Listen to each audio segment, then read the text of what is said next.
Welcome to Season 1, Episode 25 of Digital Dissection, where we take a closer and possibly unnecessary look at our favorite properties. Welcome back to the coverage on the history of RPGs. This is a part 2 of our series. If you haven't checked out part 1, we highly recommend hearing about the origins of the genre before today's dissection. If you managed to get here today by accident in the midst of a two-part series, how about you try searching us by typing in Digital Dissection, a nerd podcast, wherever you listen to the other podcasts that you listen to. If you're not following podcast websites, however, you can also find us on YouTube, Facebook, Twitter, and Instagram by searching at Digital Dissect 1 or Digital Dissection, a nerd podcast. Our social media websites share more pop culture news and current information. And speaking of current information, we are proud to announce that next week we're going to be speaking to a very special guest. Josh Sawyer, game designer at Obsidian Entertainment, will be joining us to discuss the work on role-playing games that he has committed to. Josh has directed and designed many familiar games in his 20-plus years in the industry. We're excited to welcome him to the Dissection crew, and we'll be talking games like Icewind Dale, Fallout New Vegas, Pillars of Eternity, and The Outer Worlds, to name a few. You won't want to miss this episode. We're excited, and we hope you are too.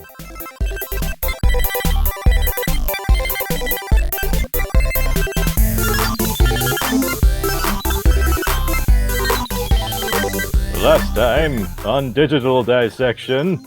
The gang talked about RPGs from yesteryear. They got us all the way up until the late 1990s, where we start today. Will they go into new games that we want to talk about and hear of, or they continue to talk about the good old days? Stay tuned. Imagine if we could afford voiceover talent, in the Pan-Atlantic that could go through and recap it like an old Justice League cartoon. Wouldn't that be something? Oh yeah, the Justice Friends would be great. I mean, I also I want to do an episode where we just do the whole episode in the Pan-Atlantic accent, and then we have the listeners say how long it took them to shut us off because we were just so goddamn annoying. But we committed to it. We were smoking the entire time. We were were wearing trench coats and bowler hats. Like it was it was classy. insane. But at the same time, our most dedicated fans were like, yeah, I shut it off because I felt like I was listening to the World Series, the first one. When it was just a series. It wasn't a series yet. It was just one series. Just a series. One series long. I couldn't take it.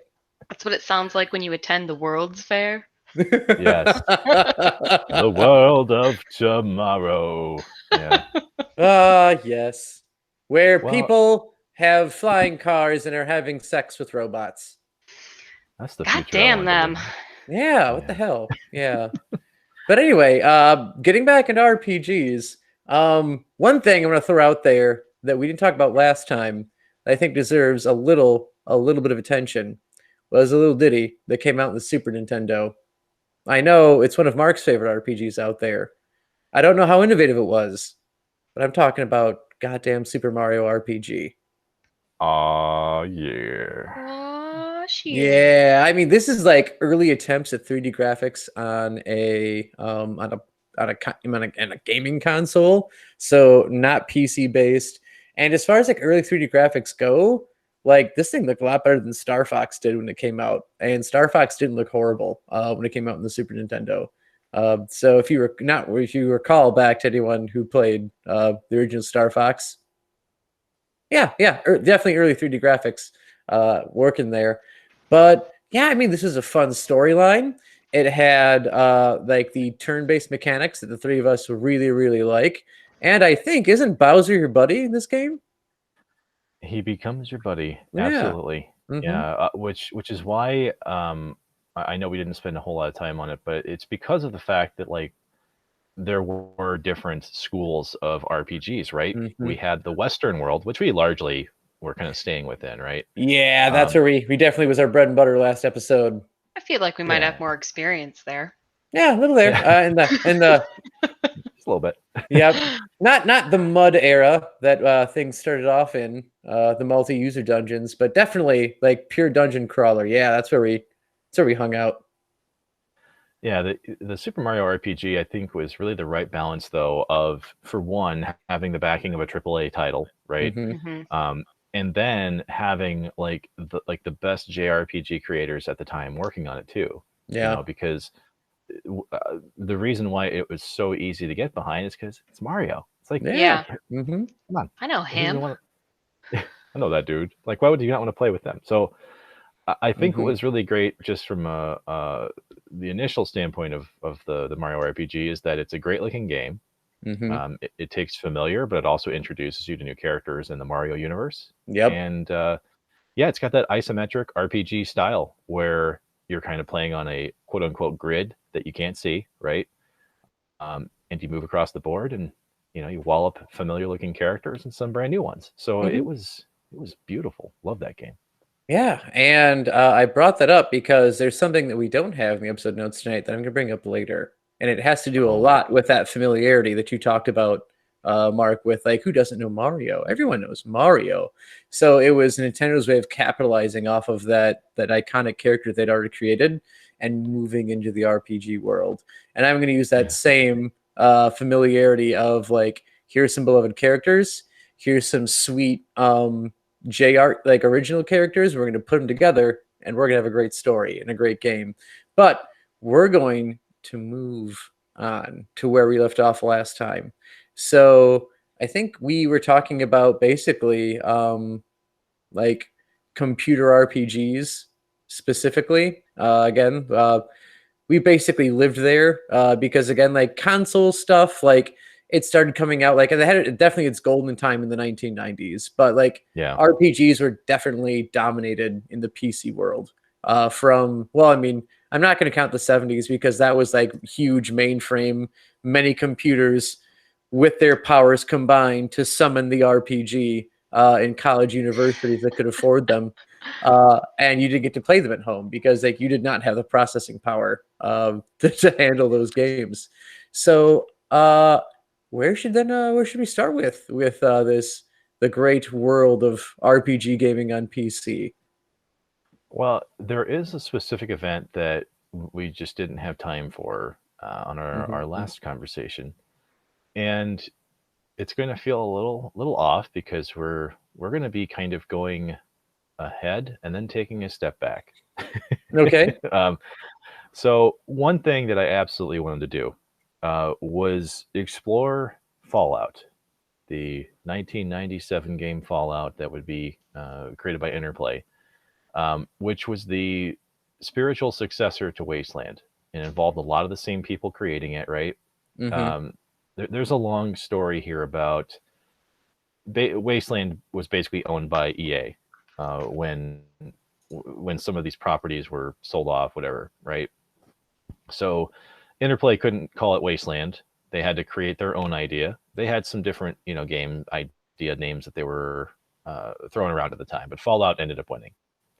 The reason why I wanted to focus on Fallout, not just because it's a great RPG style game, once again, isometric view, just like Mario RPG, right? Mm-hmm. And you have your characters, you have your party, and you have stats, you get different weapons, all that good stuff. Well, there is a very specific thing that happened in this game that I wanted to take a little bit of time with because, yes, it's a computer RPG, but we're also calling back to some very early RPG days when this is still a pen and pencil, paper and pencil, pencil and paper. There you Got go. there eventually. Yeah. Has anyone here heard GURPS? Like Heard of GURPS? Irma Gerps. No, that Not was quite. Irma Yeah. Gerps. Yeah, I tried. Yes, I tried to summon one of the old memes from the dog days. Yeah, you can't see this, but Joe is like, he's got like a stick with like, bones hanging off of it, and he's just, rattling it up in the air. Yep, Very just Rafiki like. yep, me, my sweatpants, and my bathrobe with my staff. Well, the reason why I want to bring up GURPS is because this acts as a really good way to join what would happen in 1997 and taking us on a little bit of a history right back to the 80s, where we're going to spend some time. So GURP stands for Generic Universal Role-Playing System, and it was created by Steve Jackson. Now, when Fallout was trying to develop its statistics for, characters and all the stuff that we've pretty much grown accustomed to seeing in an RPG, there was a bit of a disagreement over being able to use the GURP system in character creation in Fallout, because Steve Jackson said, this game is way too violent, it's way too mature, and I don't want to have this attached to it. So, the creators of Fallout were like, well, sorry, but we're going to leave some of that stuff in. Yeah, And loosen by up, Steve. some of it. Yeah, come on, man. You expect us to just drop our full frontal nudity that we spent decades programming into this? Yes, You know Steve, how why many don't dongs we looked at? Enter cyberpunk.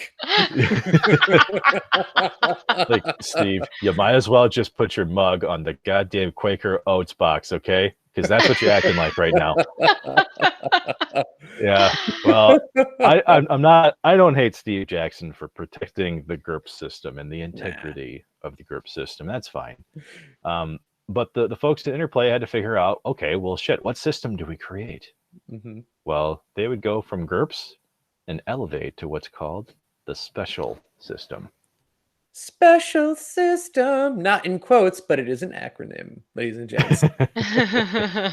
Yeah, who wants to take a shot at what special stands for?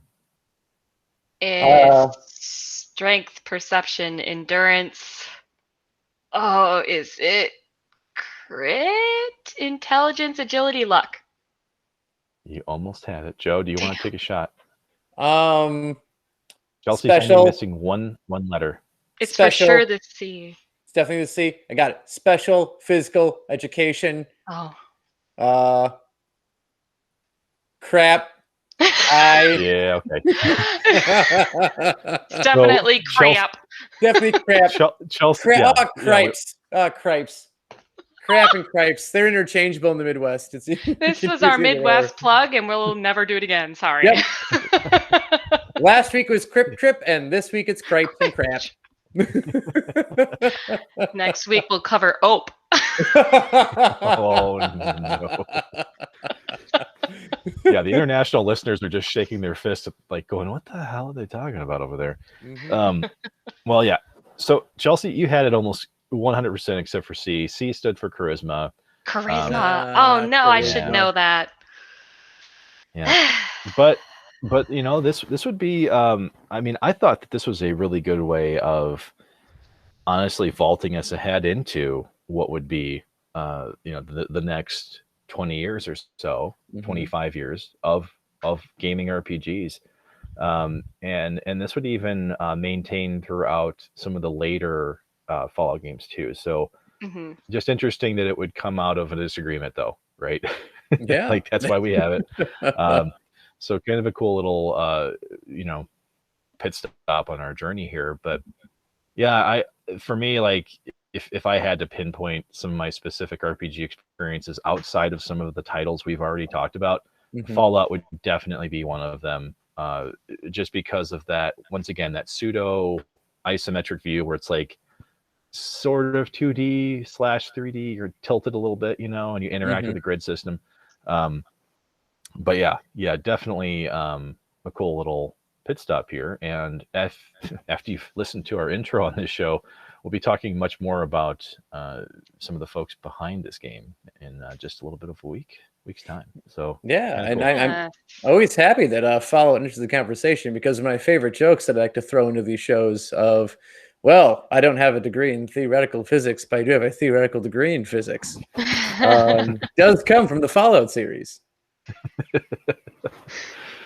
Oh man, awesome. Oh shoot. All right. Well, so we now, speaking of like the whole PC RPG realm, I think it's time that we broach the topic of no longer just staying in the RPG land, but getting into the RPG land of MMORPGs, or the is it massive multiplayer online role-playing game?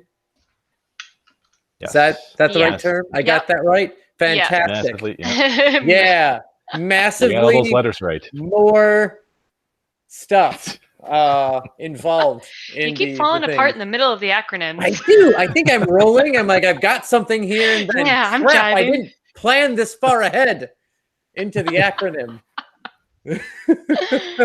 Yep. Oh. My mother's only remaining parent got sliced. Oh, that worked. I feel like that's like how you remember how to like scale up in music with that acronym you got there. Ooh, got slaughtered. That's what would be good. Oh boy. That got dark. That's a rough one. That's dark. That's a rough one. Okay. Well, this is where we're taking some like a lot of like a largely text-based stuff to like this is a whole open world of just crazy amounts of shit for you to explore. And you can virtually do anything. Yeah, you and your friends just fucking explore, man. Get out there, do stuff. But not for real life. Not for real. Don't go that far. Pretend life. Pretend life, very much. Because eventually you'll be able to be introduced to mounts. One of Chelsea's favorite things in MMORPGs is to unlock new mounts. I'm just a collector in general. If it exists, I must have it. You'll probably never actually mount it. However, it should be an option. Yes. Yep. I'm only going to pull it out when I need to roll up and, show some other person that I don't even know online that I have something that they don't have and that I'm better than them. That's what he said. Boom.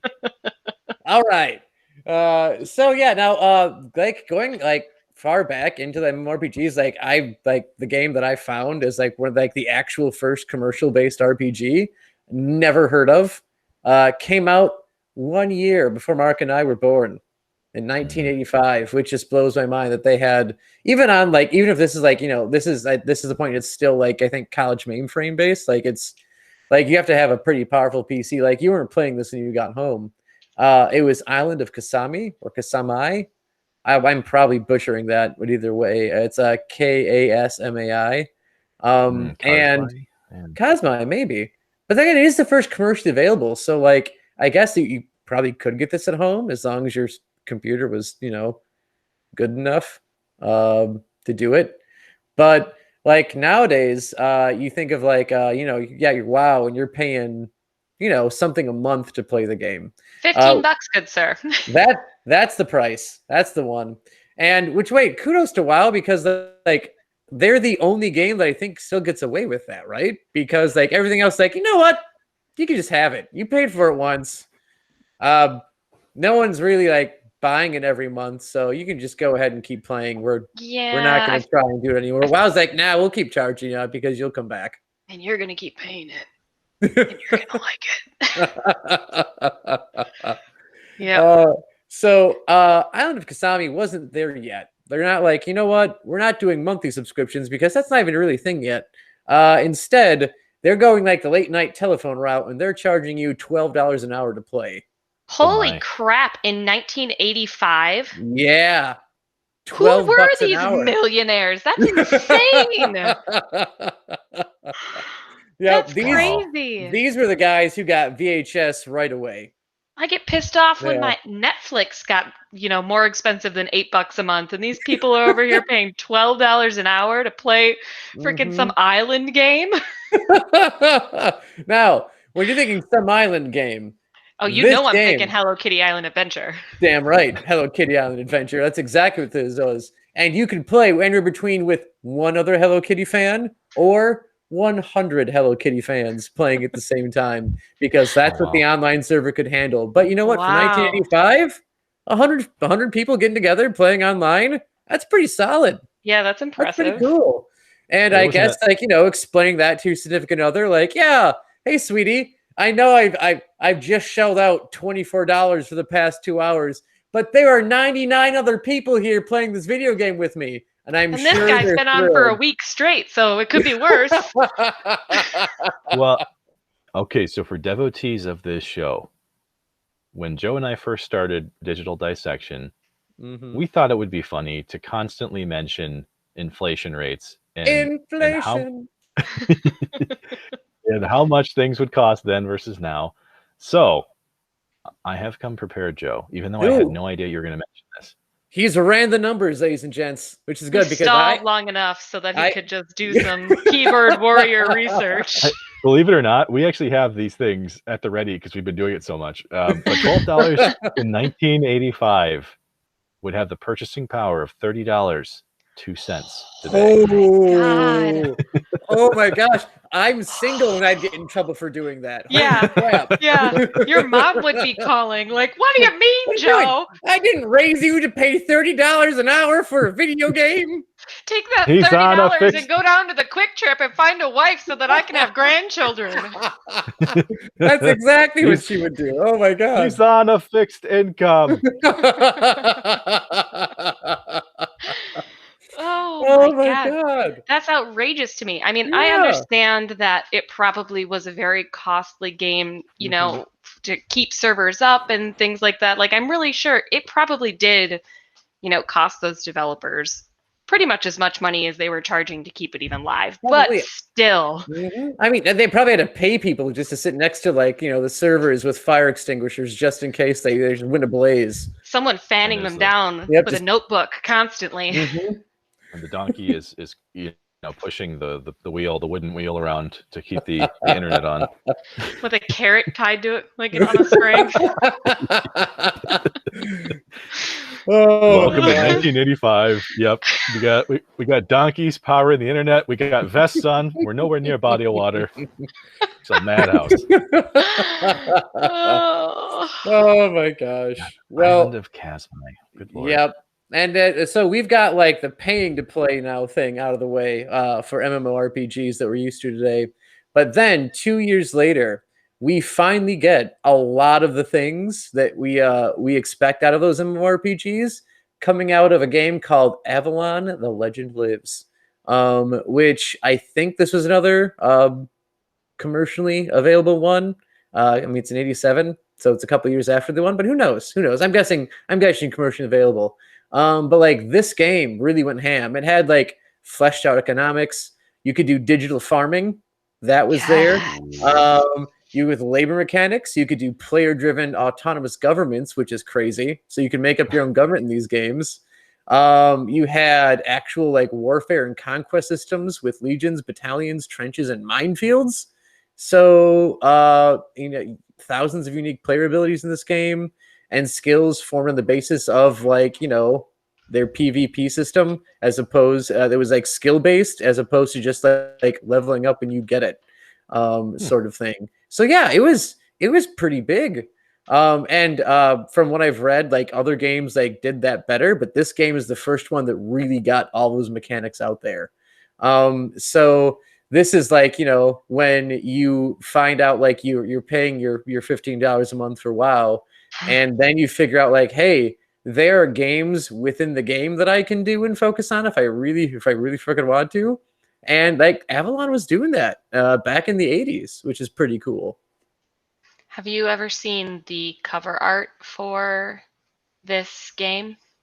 I have not. It is completely epic. Please It describe it to me. It is exactly what you would picture of like an 80s like fantasy graphic where you have this like glorious mage in this all white garb with this giant flowing white beard holding his scepter like up in the air underneath a stone archway. It is a mood, and it is on point for the time period. That belongs gloriously airbrushed on the side of a massive van somewhere. It 100% does. Yeah. Oh, His eyeballs man. better light up on that van too. That's all I know. And somewhere in that same like airbrush thing is the van itself airbrushed as a part of the whole thing. Yeah. Style. Mhm. You know, if we had unlimited money, this is what we'd be doing. Yes, this is what we'd be doing. And I base this entirely off of the fact that back in our Whitewater days, there was a guy in a truck that lived next to Old Toppers, and he had this awesome fantasy scene airbrushed in the tailgate of his truck. and within that fantasy scene was his own truck just there. That's incredible. I know, it's awesome. I love that truck. I've never seen it move. It probably doesn't run, but it's epic in its own right that it's just sitting there providing everyone like around with entertainment. Pure entertainment. Speaking of if we had the money, this game would be known for a very specific innovation, which would involve the first virtual transaction for housing purchased by player Niblick. And he would purchase this property and then sell the house for a profit. Oh. Yeah. Look at that guy flipping housing digitally. Yeah.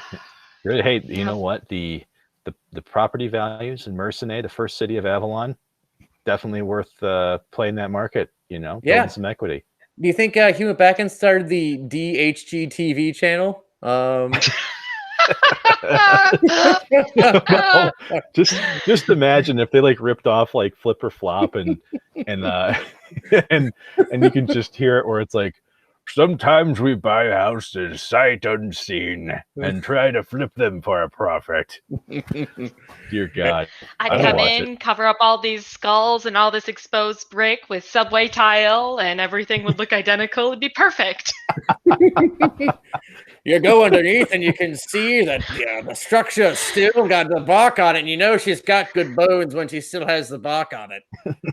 Sean Connery? Yeah, why do I always go to weirdly Scottish or Irish with everything? I was going to say it was Montgomery Scott with a beard. I think that's what we got there. That's fine. I'm happy that I got Montgomery Scott on that one. I'll go Scotty any day. Isn't that something though? 1987, people are flipping, make-believe text-based houses for profit. Nuts. I kind of want to go back in time and slap that guy in the face because, man, has that just ruined my life in current MMORPGs. Hey, if you slap Niblick, you better mean it. That's all I'm going to say. Oh, I'll slap Niblick and he'll know I'm serious. Or she. Who am I to say? This sounds like some asshat in an island really driving up the cost of turnips to me. That's right. In that case, though, let's watch those turnips skyrocket because I'm here to make money.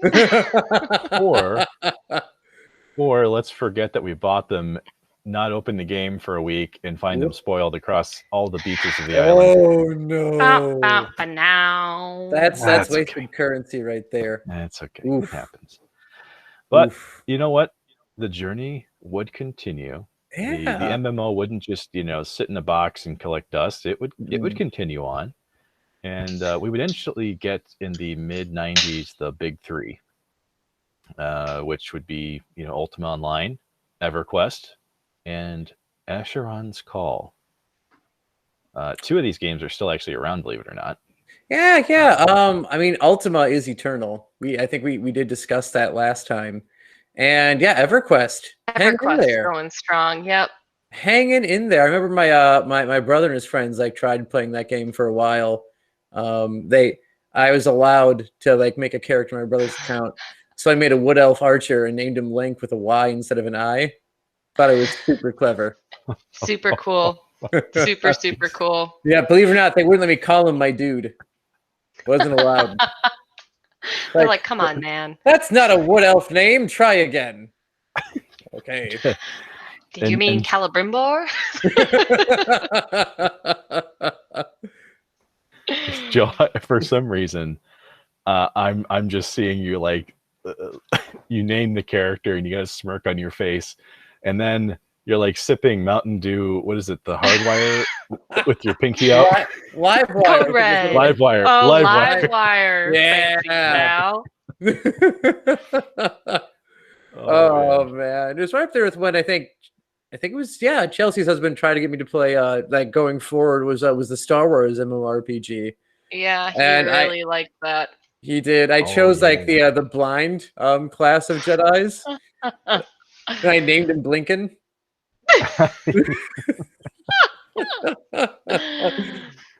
So let me guess. The story of your character: your brothers died in the war. Your dog got run over by a carriage, and your cat died because it choked on your goldfish. Yep. And Fantastic. that's what decided me to say I must pursue the Jedi way. Because if you have to watch your cat choke on a goldfish, you know the dark side is at work, and you must stop it before it can get anyone else's cat. Well, I mean, it's a pathway to abilities that some would consider unnatural, Joe. So I feel like that's the step one. Yep. Watch a cat choke on a goldfish. Step one. Oh, yeah, well, really, what's interesting here? I remember that. I think I was even like early college days. I still remember people playing these games. Obviously, not Asheron's Call, which is no longer with us. Yeah. But I thought this would be a respect. Yeah, let's pour a little bit out here for Asheron's Call. But oddly enough, for once again, devotees of this program, as Joe likes to say. Yeah, it's a good program. It was during this mid to late. You can't see this, but Chelsea's got a big American flag flying behind her right now. She says program. Well, for those of you who listened to the Pokemon Go episode, which we actually covered fairly early on in the show's history, John Hankey, creator of Pokemon Go, who basically had lettuce and tomatoes thrown at him at the first Go Fest. Yep. Still one of my happiest moments was seeing that man get booed off the stage at Go Fest. I wasn't there personally. I had to YouTube it, but still, I felt like I was right there with him, booing him. I was there. In spirit. During I'd be there booing. Yeah, because at that time, I think you already quit on it by Go Fest 1, didn't you?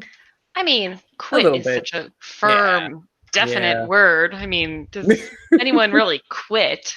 Yeah, I mean, with you, it's kind of like, knocking over like a vending machine. You got to tip it back and forth a few times to really get before it falls over. Yeah, it's a really it's an abusive relationship with me being the abused. Yeah. I can just see Chelsea on the ground with like a Galaxy S2 going, I can stop anytime. I can stop anytime. I am in control.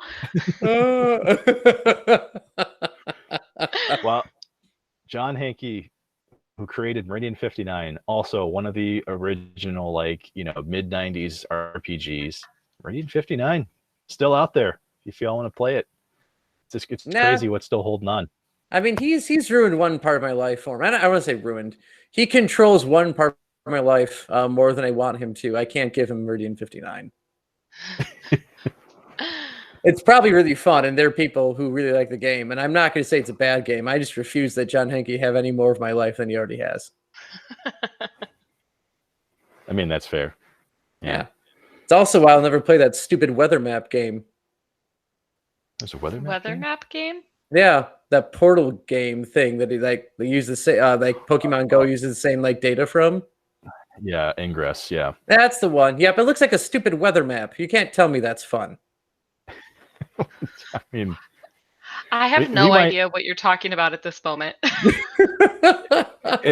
It's okay. I think it might be worth saving for another time, though, because I think Joe has more commentary than we have time for this evening. We do. And we have to continue on. We must go on to the times of America Online. Yes.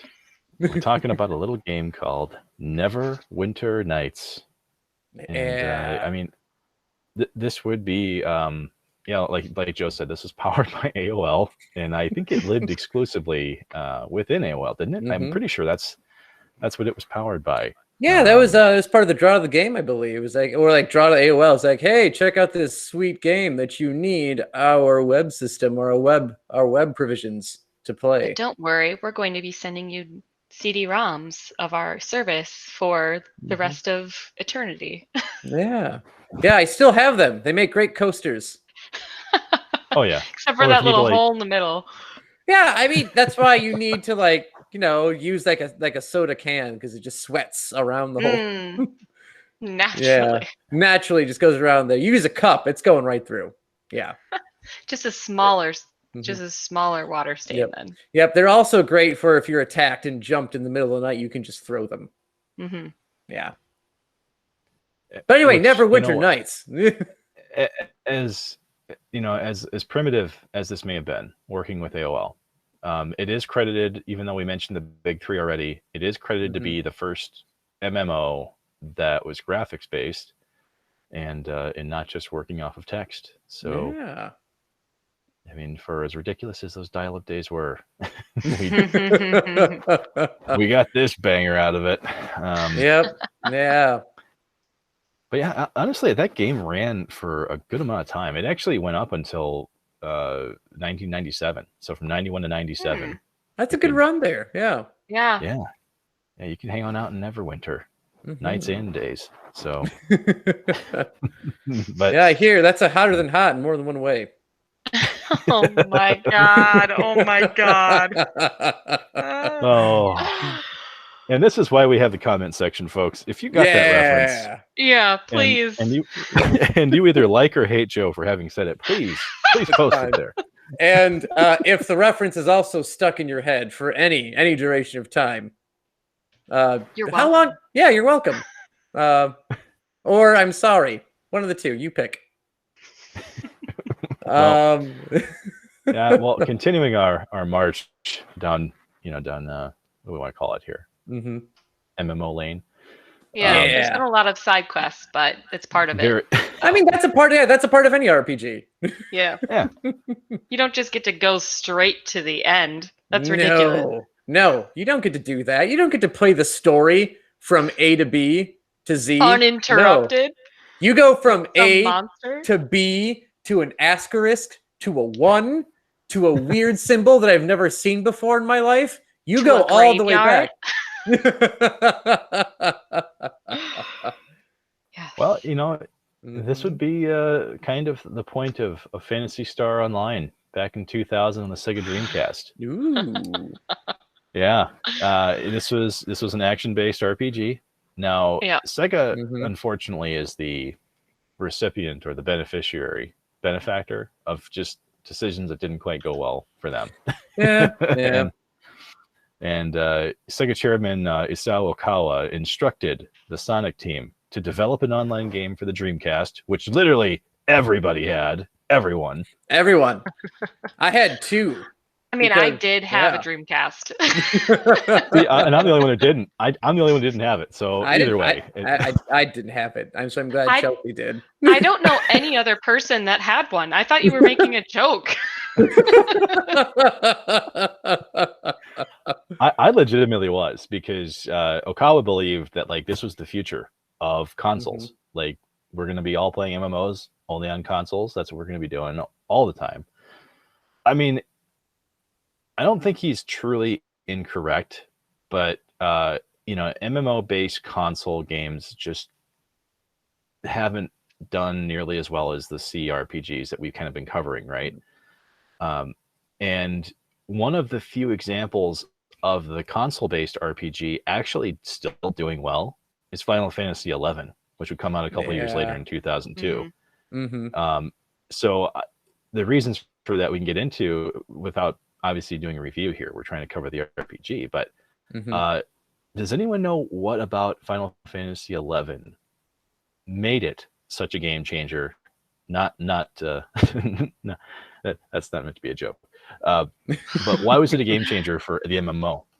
Well, I believe what you might be hinting at is actually something that modern games are actually starting to do, and that is crossplay.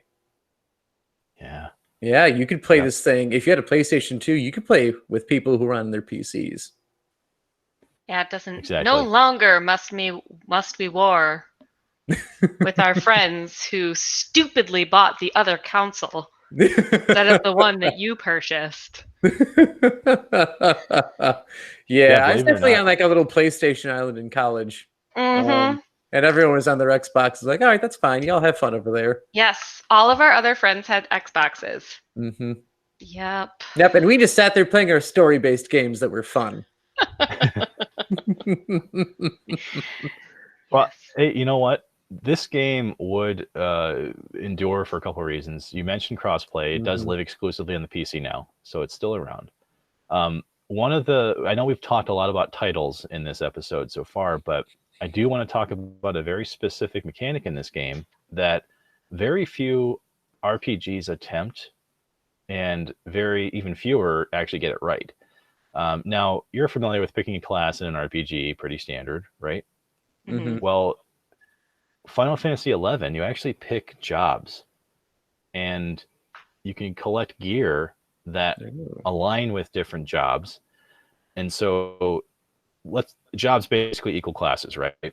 Well, depending on what type of equipment you find, which you can literally find like anything out there. It's a very massive, expansive world. Which, might I add, Final Fantasy XI is also credited with being the first like massive open world experience, right? It's the first massive open world MMO.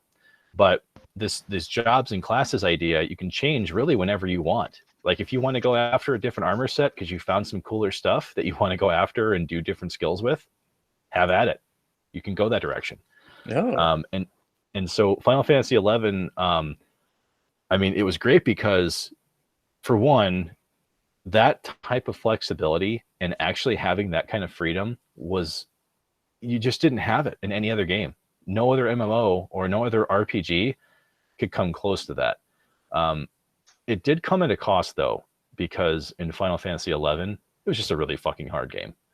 There's gotta be a trade-off. See, like you had me though, like you can just change your job on a whim. Yeah, you can do that in college with your major, and everything seems dandy until like, oh, I changed my major, so this means I have more years ahead of me now. Well, son of a bitch. Well, if it's not the consequences of my actions.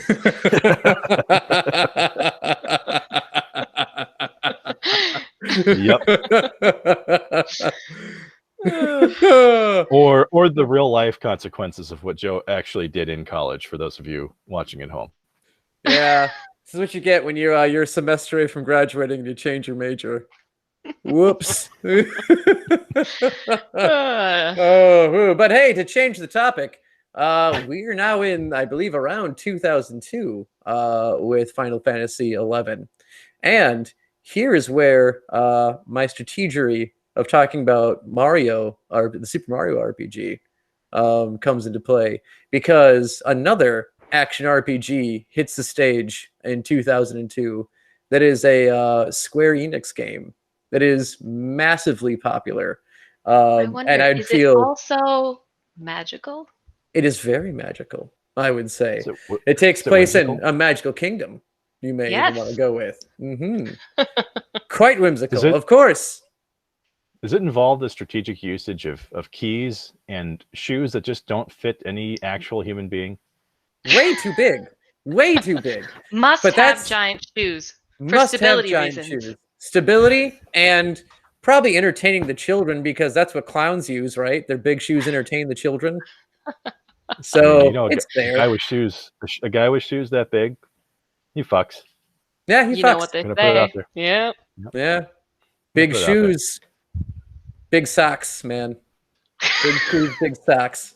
Yeah. So Kingdom Hearts comes out in 2002, which I would be remiss to like talk about RPGs and not talk about Kingdom Hearts a little bit, because again, the wildly popular game still has a following, and apparently they're looking at like turning it into a Disney Plus series now. So they're taking that sweet character recognition of Disney and throwing it into the RPG with the creatively potentially large-footed Japanese characters, and making a fantastic story with. Yeah, who can fill those shoes, right? I'm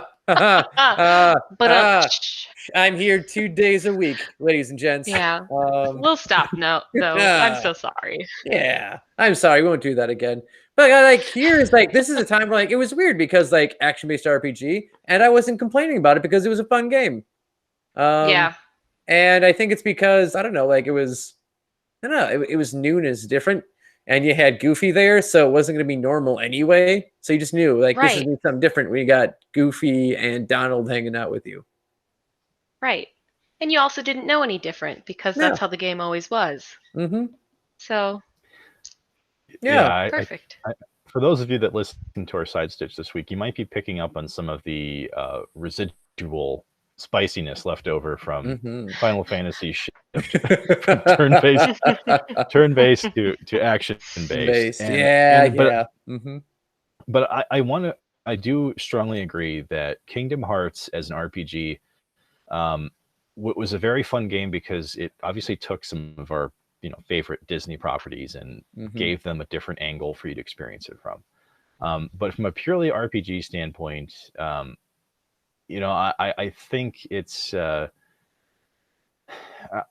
mean, I might get some like crazy flack for this, so I apologize in advance. But I would say the majority of the RPG elements that I really enjoy Mm-hmm. were fairly static, and I'm talking about like the weapons, right? Yep. Like the weapons in this game, fairly static kind of thing. And so to me, it didn't truly feel like an RPG in the vein of some of the stuff we talked about in part one, Mm-hmm. as well as even some of the things we just mentioned today. Like Kingdom Hearts is don't get me wrong, very entertaining game, Mm-hmm. very addicting, fantastic story. But I don't know. I will get flack for this. I don't consider it to be the strongest from an RPG element. I mean, I don't know. Rabble.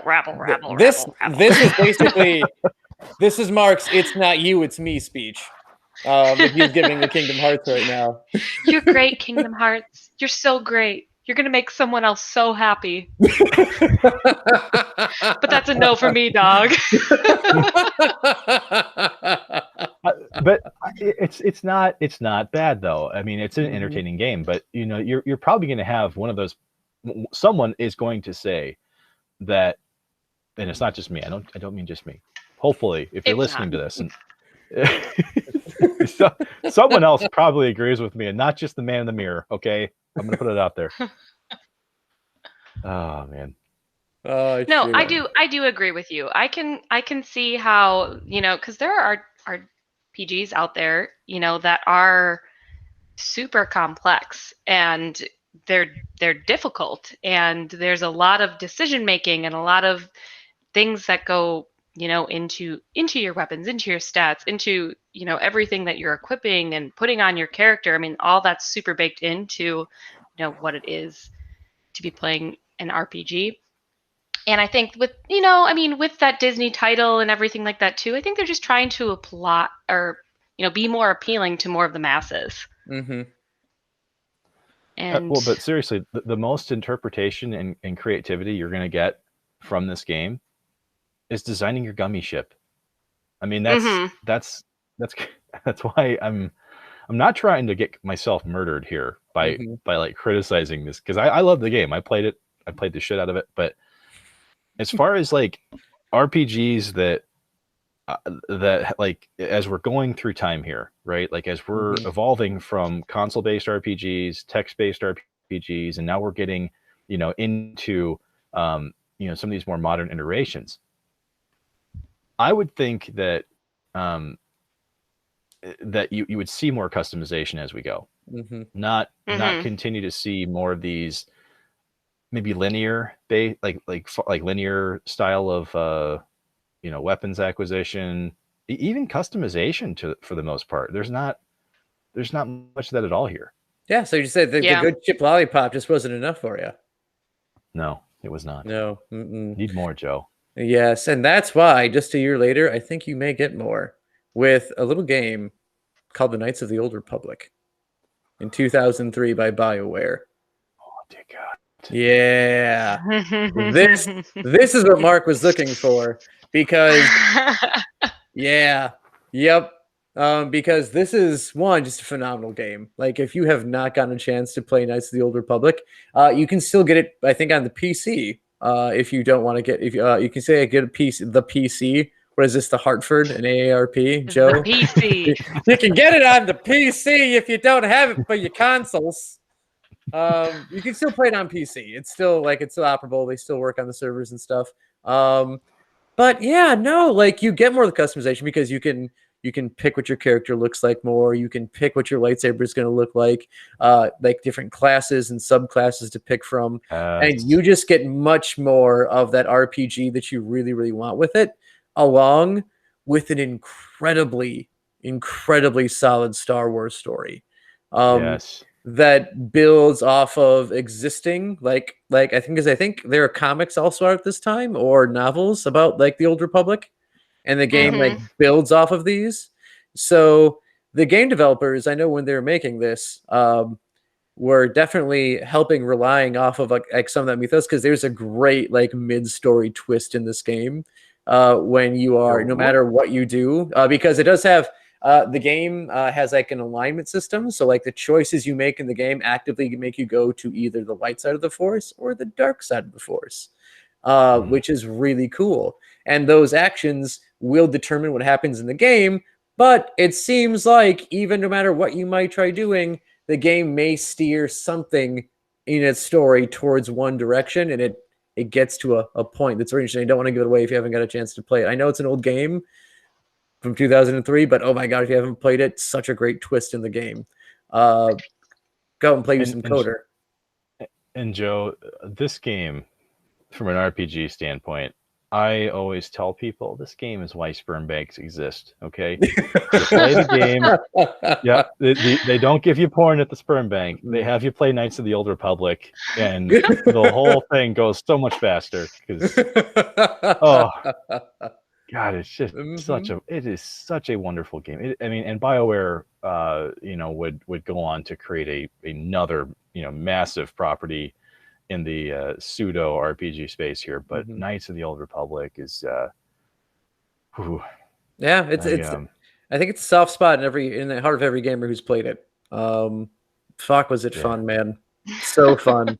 And like we talk about how like a lot of this owes a lot of these games, video games, like owe parts of the mechanics to the old paper, pencil, and dice rolling games. This uses a D20 based system for whenever you attack anything. So this is not, it's not turn-based RPG, but it's also not action-based RPG. So basically, you'll go up to an enemy, you'll click to attack them, and it basically rolls a digital D20 for you. You don't see the D20 roll. That's what's happening in the programming background. And it's going to take all those stats that you've been pouring experience points and all the other, like, basically points into, and that's going to help determine what could happen when you attack the other player. And the same thing happens when something else tries to attack you. So it's not like, again, it's not like, the turn-based stuff where you like, all right, I will use this spell or this general attack, but it's also not like hack and slash like crazy with your buttons. It's this interesting, I would say it's not even in between thing, because you're not picking your attack, you're just picking to attack. And then from there, the computer is going to decide what happens after that. Well, and to explain D20. So D20 refers to a 20-sided dice, and it was that set of rules that we got from Wizards of the Coast, back in the early 2000s. So for those of you who remember our pal, Mr. Gygax, this is taking some of those principles and kind of bringing it into the modern age, because these rules were developed for the third edition of Dungeons and Dragons. So I really do appreciate this, because once again, this isn't going to be a walking criticism of what RPGs should and shouldn't do, because I realize I kind of got there. But in the spirit of what Knights of the Old Republic does, it is the idea that your stats do matter and they have consequences. Just kind of like what Chelsea humorously pointed out not that long ago. So I think that's why this game, not just being a Star Wars game, is so strong, is because you do feel invested for what you do to your characters here. Yeah, you care about what's going to happen to them, and there is so much care into what goes into this game that the developers did stick pretty close to source material that was there. And when it came time to like even do mechanics of the game, like find like, oh, like here's the map of the world that you can travel through for like the galaxy, the developers actually contacted like Lucasfilms, like, okay, so like we want a map of the galaxy that is within Star Wars, and we'd like to like stay close to what you've developed. So could you share us what you developed? And Lucasfilms laughed at them because they hadn't developed any of that. They're like, no, we never laid out where the planets and shit were in the galaxy for our reader, for that. We've just worried about telling like the story. So the story matters, but the location of stuff, it's out there. And you want continuity? Go create it. Yeah, you do that. So what they did Well, actually, they turned to the fans. They turned to the fans who were like, okay, so if they took them this long to travel to this system from this system, this is where they should be in relationship to each other. And they went to like basically the super fans who had plotted out where things should be and made their own maps based off of their own estimations from what they've read and what they've watched. And that's where Knights of the Old Republic got basically the information for their map system, is because they listened to the source material that was actually there. They didn't complain that they didn't have source material when they made this game, like some movies and movie makers. Shots fired. Yep, shots fired. Don't care. And then like they listen to the fans too, which like you don't have to pander to them, but like I mean, but really though, is there a better way to do fan service than just doing something really, really well and going off of, experience and feel and input? I don't think so. I don't think so. I mean, it's that or Food Wars, right? Well, Joe, this might feel like a curveball, and Chelsea, just stop me if you've heard this one, but there was a planet that they did have mapped out that they got in the notes, and it was a world called Camelot, and you don't go there because it's a silly place. Oh, sorry, I had to throw a dry joke out there. No, it's we needed that. We haven't recorded in so long.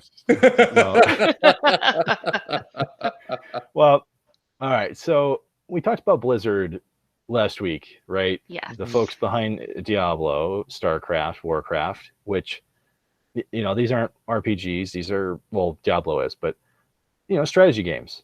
Like, let's take chess and let's amp it up,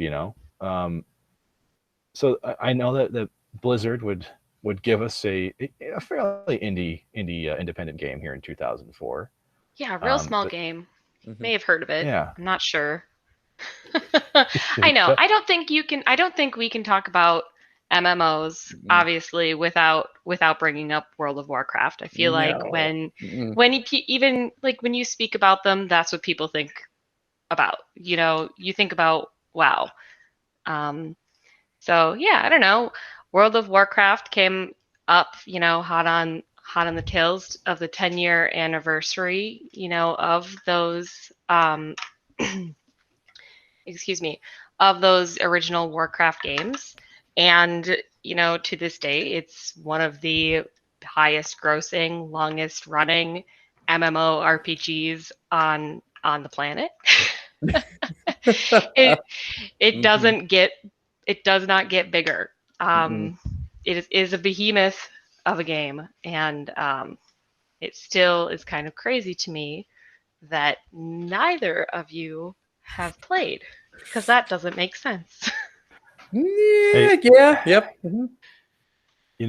This was a time in Mark's life, and I don't talk in the third person very often. Only when you're, going back in time. Only when I'm going back in time. I mean, I guess it was just the timing of WoW coming out in 2004, right? Like this was peak high school times for you and I. It was. This was the senior year.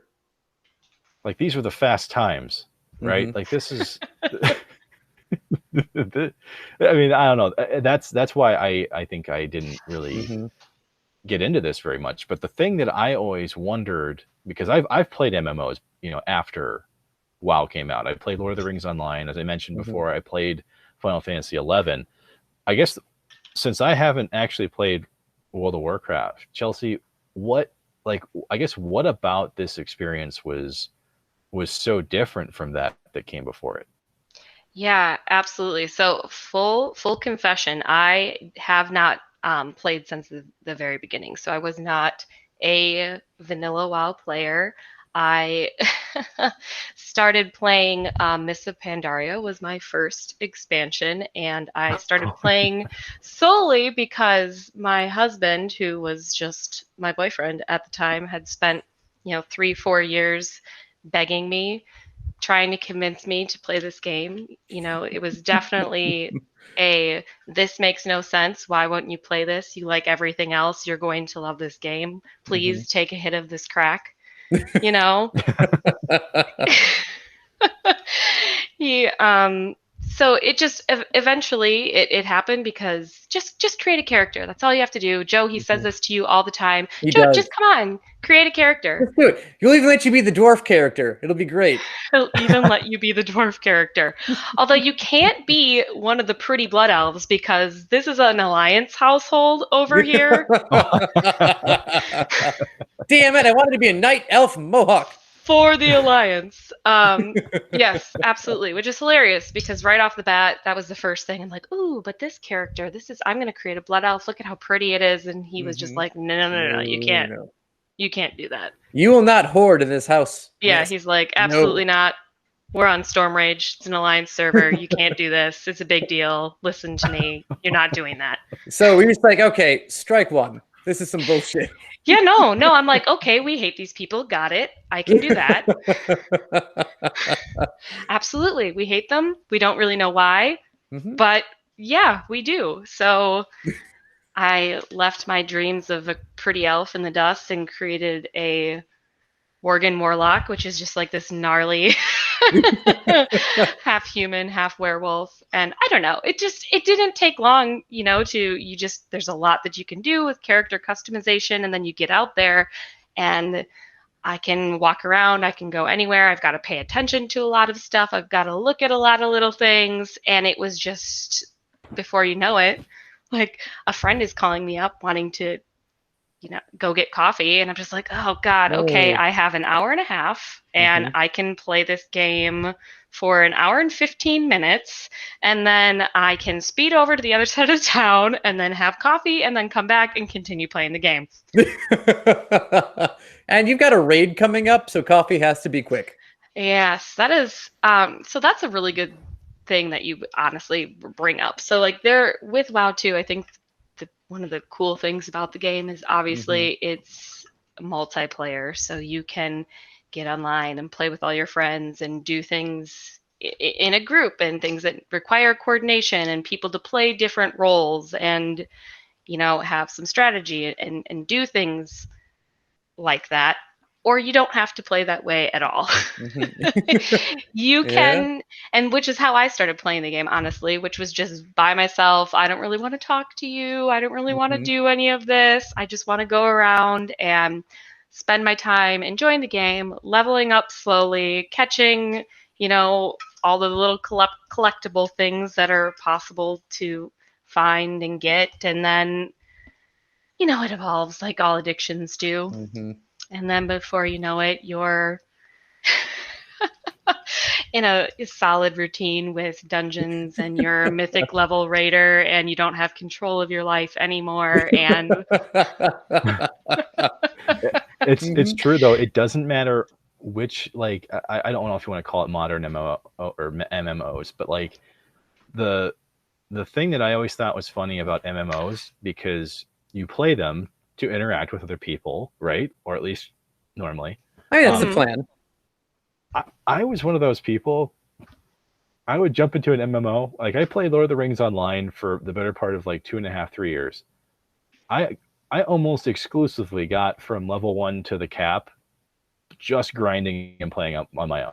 Like I would not run into anybody else. And I thought that was what was kind of funny about the MMO, was that compared to some of the earliest days of RPGs that we've talked about, where you need to have like your game master and then have other people involved, it gave you the same level of fun that you would get from that, but now you can do it on your own. Yes. If that makes any sense. Yes. And that's not the point of the MMO. Yeah. But there are dozens of us, okay? Like dozens who do this. Yeah. It's how I played. It's absolutely how I played until, I have my husband sitting over here with a little bit more of that little crack rock. And he's like, but don't you want to kill things quicker? And don't you want this like cool gear? And like, don't you want to do this? And we're really looking for someone that's ranged. Like we could really use a warlock. And then all of a sudden, before you know it, like, it's just, that's where you are. Yeah. And that's what you're doing. And then and then you can't go back because you know what it's like to have power. Yeah, like that's when he says, Chelsea, you're an hour late for your doctor's appointment, and then you go, no, that it's been an hour and a day. Yeah. But no, We should and I mean, in probably all move. serious, I'm in recovery. I am no longer a mythic raider. It's definitely, you know, I pumped the brakes a little bit. I'm back to casual play. It breaks my husband's heart. But you know, it is what it is. It's just, I think that's one of the things about the game that's so great, is because it doesn't have to be, you know, one person's play style doesn't have to be the level or even look remotely like another person's play style. Like, you can be very, very casual. You can kind of just roll up and not be excellent. You can be a little battiator, or you can be super serious. How do you kill what has no life? Level player. And you can do that by dungeons, or you can do that by raiding, or you can do that by PvP. If there's something for everyone. Yeah, you can run into a room with you know, a bunch of enemies that someone's trying to roll all the math on and charge in there for Frodo, and then everybody dies. Well, yeah. But the question here that Leroy Jenkins asks is that, does every man truly live? But well, World of Warcraft, obviously, one of the reasons why I think so many people, I don't know, correct me if I'm wrong here, but a lot of stories on RPGs, and we're not just talking tabletop, like just the general interest in RPGs did kind of wane towards the late 90s, right? Like even though there are games that came out, we've mentioned a couple of them now, they have small but loyal fan bases, you know, kind of like the people that you know, wanted to be romantically involved with me. So at this point, we've got this massive world to explore. There's all kinds of things you can do. You don't have to just play the main storyline. If you want to, you know, if you want to take 100 hours and go play just for a specific mount, go do it, right? Yeah. And boy, have I. Yeah. So it's the freedom, anyone right? out there that wants to help me farm the time lost proto drake, hit me up, please, because I am super serial right now. Well, I think it's great that we brought up BioWare about Knights of the Old Republic, because BioWare, you know, just like any good studio, they wouldn't just stop making games. They wouldn't just stop making RPGs, or RPGs-ish, if we want to call it that. So, who's familiar with the ditties of Mass Effect and Dragon Age? Yes. Yeah. I'm familiar with said ditties. Yep. Again, I'm the camper. I've played neither, but I have observed roommates and friends playing both, and enjoyed watching. Yes, you would enjoy those games. I'm surprised by that. Yeah, I mean, I think it's the reason I think I haven't played is like, yeah, I've watched Mass Effect from start to finish. Well, yeah, right. Yes. You know, people regard Dragon Age as an RPG, right? Like it's kind of set in the fantasy realm. It does what it needs to do. Mass Effect is considered an RPG at some times, or depending on who it is that you talk to. But I think the dividing line is very similar to what we talked about with Kingdom Hearts, right? Like Mass Effect is more of a space romp with some RPG elements. But the whole driving factor behind why people consider these to be RPGs is because of the choices impacting things, right? Yes. And so that's what the strength of these games are, is that you have save imports. And once again, this is like, we can't talk about every RPG. We just want to talk about some of these like just major changes to the genre. But your save import impacts what happens in the next game. Like, it blew my mind. Really cool. Yeah. Yeah. Seriously, it's I mean, I just remember the first time playing Mass Effect, where your decisions can literally impact what happens to an entire race of beings. Yep. And if you end up wiping them out, they're not in the next game. Right, and their blood is on your hands. Yes. And no one else's. we all recall the talk about space AIDS. Yes. Yep. Not a thing, but it could have been.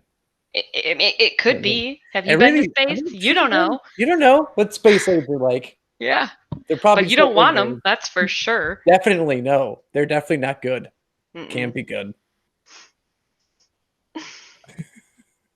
I mean, I'm sorry. Every time somebody says space AIDS, it's like my brain just stops. Another thing to keep Mark up at night. No. We've mentioned it a couple times on this show, and if you listen closely, I don't know what to say every single time we mention it. Yeah, it's Chelsea right and Joe. They're joking about AIDS. Are we allowed to do that? I'm not sure.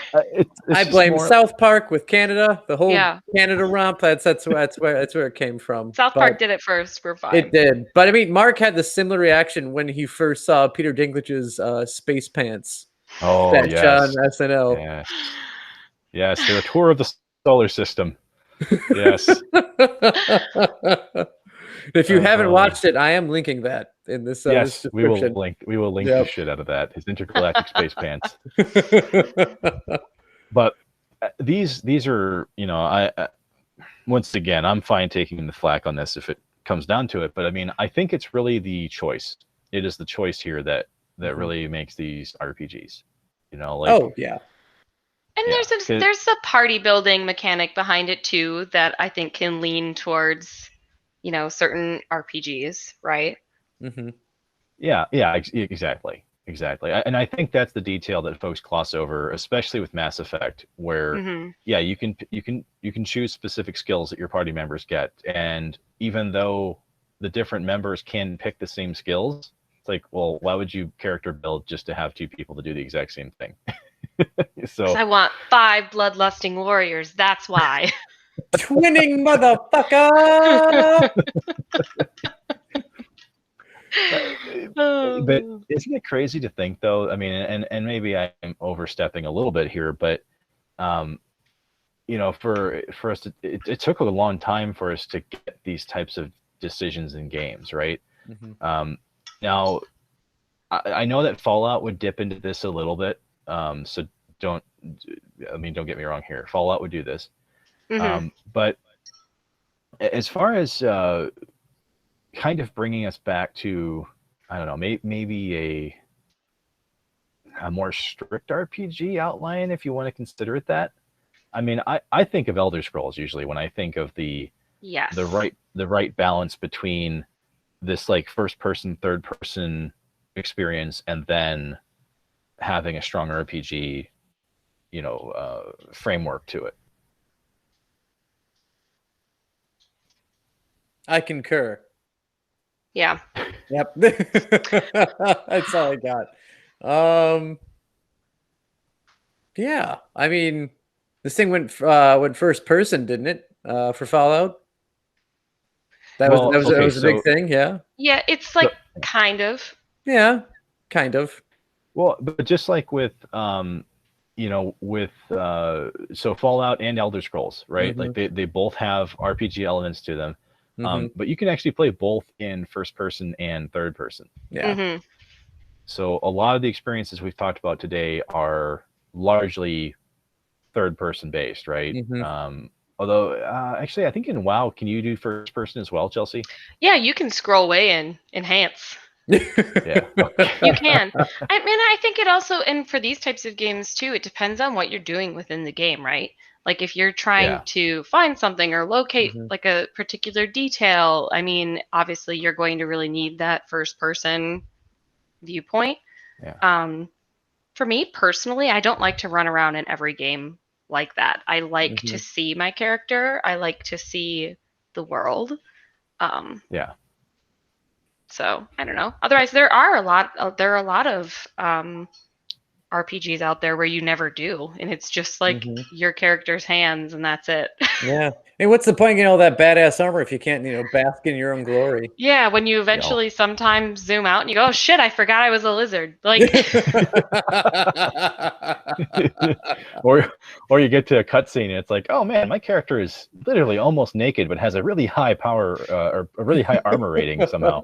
Yeah, or I'm leveling up and so all my gear just looks like peasant armor. It's terrible. Everyone around you is decked in some endgame armor because they're all NPCs and you look like some moron. Nothing matches. Yep. Yeah, you've got pink pauldrons and like an orange, chest plate and like leather shoes. And a green hat, pointy hat or some pot on your head, something stupid. I don't know. Yeah, you walk past the NPCs and like, adventure, I need you. Oh, never mind. Oh yeah, not you. Continue along. I need someone stronger. For sure, not you. I think here's where I wanted to make some statements, all right? Because when we get to this age of, we'll call it the age of Bethesda, right? Like people are beginning to, see more value in the RPG genre, right? Yeah. Well, when, Elder Scrolls had existed long before, just for Skyrim fans, right? It existed long before that. Now with Fallout, like we mentioned back in the 90s, this was an isometric RPG experience. So it was interesting to see Fallout become a first-person / third-person game, because for fans of the series, they look at that and they go, well, that doesn't look anything like what it was. Right. it's the same environment. I recognize, a lot of the references and what's going on here, but I will say for me, this is where a switch kind of flipped, and I went, maybe I do like this first-person RPG style. And I know there are some folks out there that are kind of divided on this. They didn't think that this was an RPG anymore. It was just a first-person shooter that, had a lot of fancy things bolted onto it. So I don't know. I mean, what are your thoughts on that? I mean, it is an RPG. I still think that it's an RPG. The problem here, I think, is that the blanket of an RPG is so huge. I mean, so much can fall under that, and really maybe there needs to be, some more granular classifications. Because, we've brought up several things where we're like, oh, I'm not sure, does Kingdom Hearts fit there? Or does, all of these other things, do they really fit there? Because to me, absolutely Fallout fits there. Like you're allocating your skill points and you're completing quests and you're getting followers and you're making choices that affect the game. And so for me, it's super immersive. It is role playing, but it doesn't have all that crazy customization. I can do anything feeling behind it. Like it is more handcuffing, if that makes sense. Yeah, you are tied into one size of shoe that whole game. Yes. You cannot make those any bigger than what your feet are. Correct. Well, I mean, you still can customize like your character in Fallout, which the first time I played Fallout 3, I had just been playing Elder Scrolls Oblivion for the better part of 2 years. And like I gained weight, I lost relationships. Like I played Oblivion for a long time. So when I got into Fallout, or Fallout 3, I should say, and we're not talking about the canceled Van Buren project that our guest Josh will have some firsthand knowledge of. I actually spent a good amount of time in Fallout 3 just designing my character. Like I probably spent like an hour and a half just doing that the first time. I mean, so to me, it definitely, felt like an RPG, but not in the sense that someone that did it with a pencil and paper. I keep screwing that up. Here we are again. Yeah. Hey, you just like to be certain when you're writing your stuff down. You don't have time for pencils and erasing. Mark knows. I write with confidence, damn it. Yeah, he does it That's once. right. That's it. That's right. And the pen is mightier, right? Yeah, that's right. So, all right. So we're talking evolution here, right? That's largely what we've talked about today, since we got some of the true history out of the way. But with a game like Borderlands showing up in 2009, does that fit in the same vein of a Fallout / Elder Scrolls? Like, what are our thoughts on that? I have strong thoughts. And while I just stood on my soapbox and delivered quite a long speech about the blanketing term of what classifies as an RPG, I say that Borderlands is a first-person shooter. Get out. I'm with Chelsea on this one actually too. Yeah. And not that actually like I fucking agree with Chelsea a lot. I completely agree with Chelsea. So, and I think it's because this is one where like I feel like they started with a first person shooter in mind. Like, okay, what can we do to add on to that? Because like you do have what 4 classes game to pick from, which is an RPG element. You have skill trees to like divide into. You have your own level, and that affects what type of like the level of weapons you can get your hands on, and how hard the villains are going to be around you. And those are all like serious RPG elements. But I still feel like, again, like when, and I don't know if it's just because, again, like I'm a sucker for the older RPGs where like your weapons are swords or staffs or more like fantasy based items, that when you try making it so like you just have like, different types of firearms, whether it's like traditional like ammo or like electrical or incendiary or weird alien crystal. Like, I don't know, like it doesn't feel like it's translating the same. It's doing the same thing, but it doesn't feel that way. And again, because I think it's just because it is a firearm thing, it just feels first person shooter. And that's where the real heart of the game is just in like blowing shit away. And which, don't get me wrong, in video game terms, totally fun to just like shoot that stuff up. But I feel like that's definitely the focus and less of like, hey, let's have you like choose your outcome of things or make hard decisions in the game that will have potential long-lasting consequences. It's like, nope, we're going to see how much gun food you can feed into your firearm and like mow down the weird people of Pandora. So, right. I couldn't say that any better. And kind of as you were talking, it popped another little franchise into my mind too that I feel like kind of fits into that same murky water as well. And that is Destiny.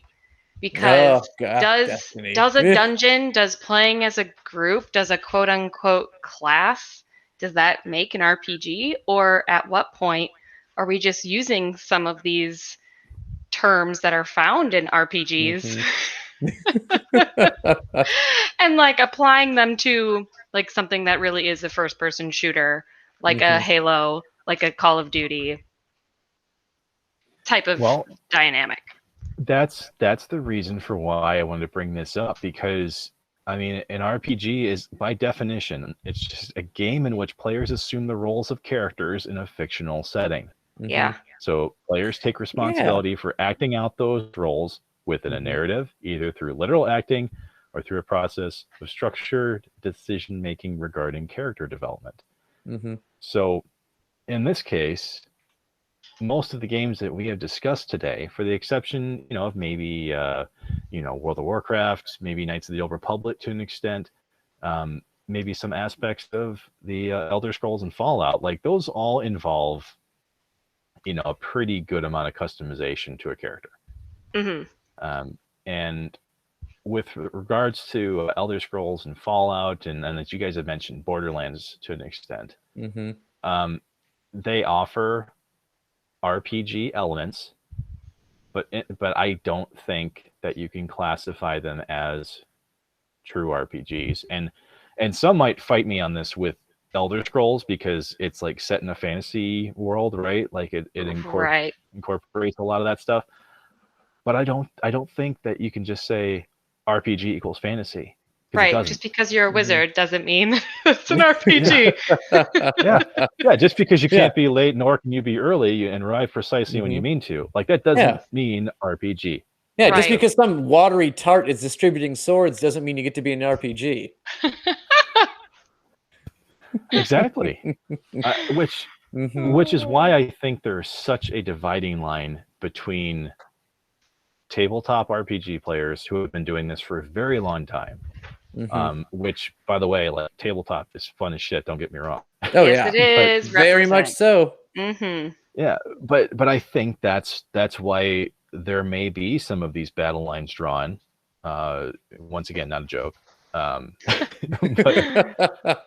But because of this, right? Like RPG elements have woven into so many different experiences in gaming since the beginning that now it can be hard to tell.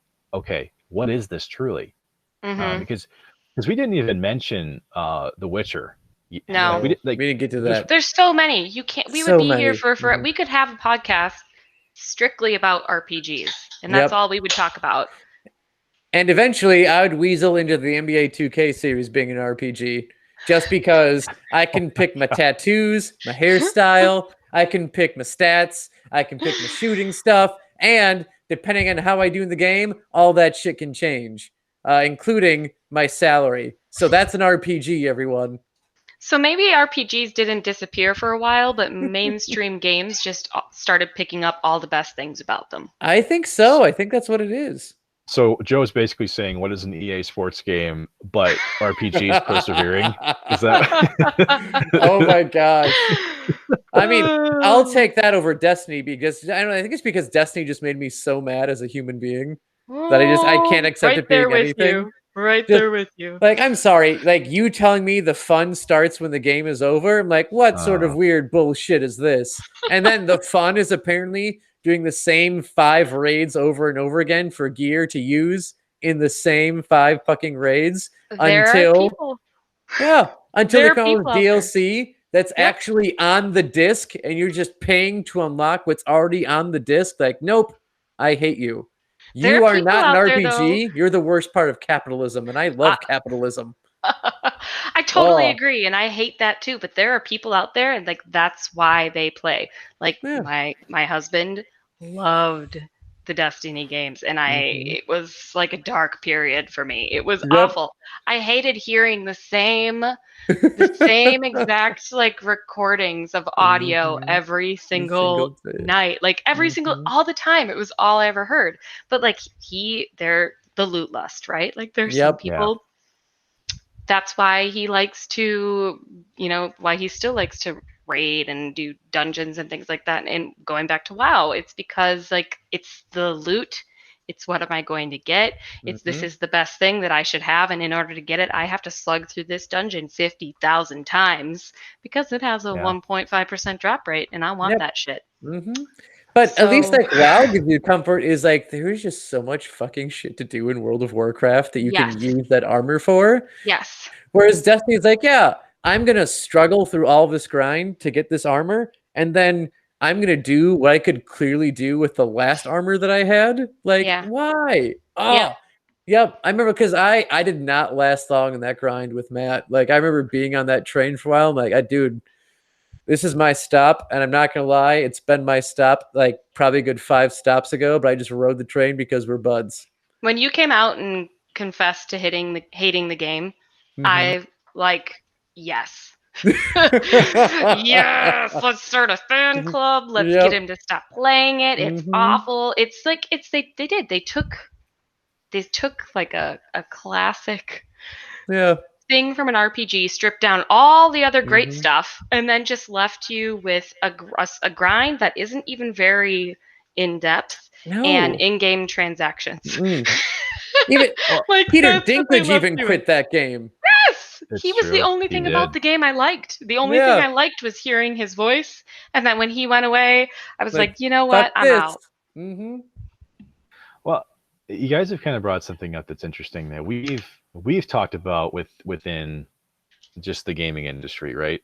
Mm-hmm. Like, what do RPGs really do next? Because we've seen this evolution of, some of the more character driven role playing stuff kind of fall by the wayside, and instead we're just amplifying stats, skills, and loot, and Hmm. that's Mm-hmm. where we are right now. And so, that's more first person oriented, but even on the JRPG side, we're getting away from turn-based games. Yeah. And so we talked about it in the side stitch, like Final Fantasy 15, Mm-hmm. and other, even the Final Fantasy remaster, Final Fantasy 7, right? Final Fantasy 7 also ditches uh, Yes. the turn-based for action Heartbreaking. oriented, right? Mm-hmm. Heartbreaking. We Yeah. were so excited. I was just so excited to have just another new turn-based, explorative, remastered, nice graphic RPG. And then when they Mm-hmm. hit us with that, I mean, my God, we played for, I don't know, a couple of hours and then haven't touched it again since. And we probably won't. Like, honestly, I don't Mm-hmm. envision picking that game up again. Not because, I mean, it's a great game, Mm-hmm. but it's not, It's not what you came there for. it's not it. Yeah. Yeah. Hmm. Mm-hmm. I was gonna say, Nope. are we just getting impatient? Do we Eh. need to kill the shit out of things as fast as we possibly can? You know, Or are we Uh, firing just bullets into getting sponges. old? maybe I don't know. Maybe it's just more like the instant gratification thing because like that's life now. And Oh. I think when we have to understand, like not have to understand, but something that like I've come to understand definitely as a teacher is that like the kids are like they're just used to like getting something right away. Hmm. Like it's an instant response. They get something and they know where to go from there. And like when it comes to like the long term like tactic games to see if like what you've picked to happen will make the effect or like the desired thing that you want. Instead of that, you can just mash buttons to see if you're going to beat the boss or not. Like you just get that faster result. And I think that's kind of again like the gaming industry is just moving towards what they think the when I would say like younger generation, they are younger. We're old now. I've come to terms with that, but they're going to go where the market is, and they'll be playing games longer than we will, uh, because yeah, they just will. I think, are we in our gaming prime or are we past our gaming prime? But either way, if we're in it or past it, they're making games for the generation that's approaching it, and that's like the action-based RPG. Yeah. I Mm-hmm. I think the ultimate strategy based RPG that we'll ever play Mm-hmm. is the game of life, because I know I respect Mm-hmm. my skills, and if we're using the special system, like Mm-hmm. I know that I've probably put more skills into luck than I ever have before, and it's not panning out. So I might need to change that. Go put them back towards intelligence because I can't even tie my own shoes anymore. Um, Well, I know what? I'm going to max out charisma and ride that train. So, Yeah. you're going to negotiate with Mhm. every vendor that you go to now and win. yep. Yeah. Yeah. Yeah, Yeah. I Mhm. it really I think it just depends on where you want to draw your line in the sand, Mhm. because for me RPG is it's I don't want to say all encompassing, Mhm. but I mean it is a genre that has so many different levels, and I don't think you have to consume them all to Mhm. really be an RPG fan. You can pick, I think you can pick and choose, Yeah. Oh, because for sure. it's, Mhm. yeah, there's so much value in RPGs where, and I don't want to dog stuff like, Call of Duties of the world and some of these like generic first person shooters, but Mhm. I mean, I think those are the higher value games to really immerse yourself in. Like Mhm. if you want to play a character, you want to explore what's typically beautiful kingdoms and environments. Like this is where you get those experiences. Um, so yeah, I mean, if you don't play RPGs and you think that it's just for nerds, like no, they're designed now to be as like massively consumed as possible. Mhm. And Yes. so you might as well give it a shot if you haven't before. Yeah.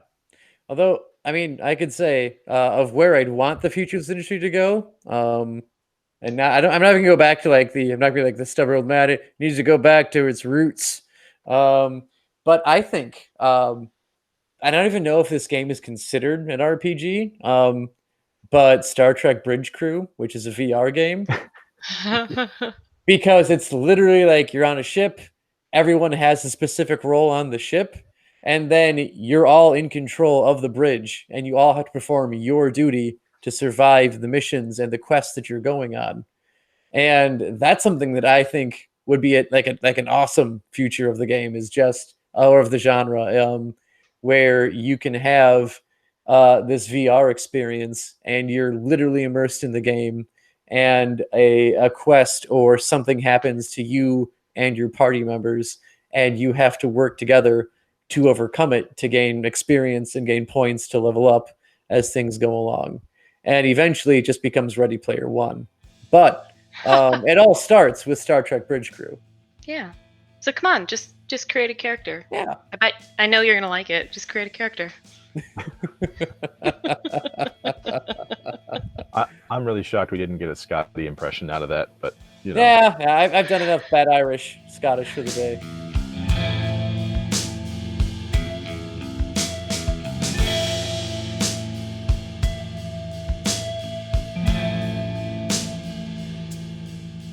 We can't think of a better way to end our RPG coverage than with a discussion from one of its most well-known creators. Next week, we're sitting down with Obsidian Entertainment's Josh Sawyer, a 20-plus year veteran of the industry who rose from designing elements of games to directing projects. We're excited to sit down with Josh and to learn more about his life experiences and stories from his gaming industry career. You will not want to miss this episode. So until next time, keep on dissecting. And just a thought unrelated to the podcast. Does anyone still have a Kmart in their town where they're listening to this? If so, put it in the comments.